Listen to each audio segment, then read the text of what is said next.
環境的議題來關心，這陣仔呢，在屏東墾丁的後灣開始有囝生仔出來咧生團，也毋過當地志工所發現講有一寡青訓人呢是佇海沙埔四界咧壓這米坑，設限制要來掠這個囝生仔。志工佇個每時去巡的時，攏總發現有20外搭，攏有同款的情形。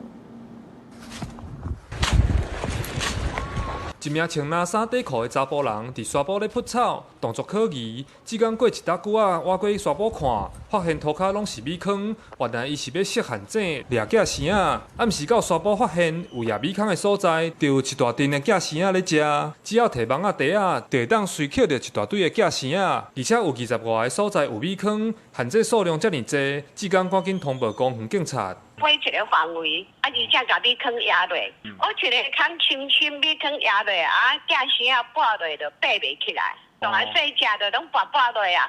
因為囝生仔伊天生就是聞到食物的味，尤其是食芳的味，攏會活來。因為5月開始是囝生仔出來活動、找物件食、甲放卵的季節，尤其墾丁後灣數量足濟，不少人士就會趁機會挖坑壓米坑，囝生仔聞到味過去食，就會落坑爬袂起來，因才來扣。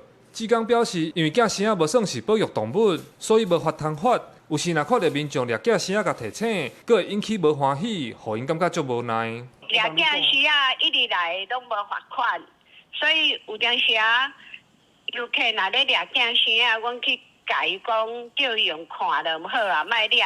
有當時啊會過去互遊客罵啊。本處獲報後，立即派員會同國家公園檢查隊前往清查，並將米坑等陷阱清理。一經發現，將依國家公園法處以3000元的罰款。墾管處講，雖然囝生仔毋是保育類動物，但是後灣算國家公園範圍，有掠到嘛會罰錢，提醒無買賣就無納補。志工表示，這幾年囝生仔的數量才豆恢復，希望民眾會當尊重生態環境，甲上水的大自然保留予每一個人。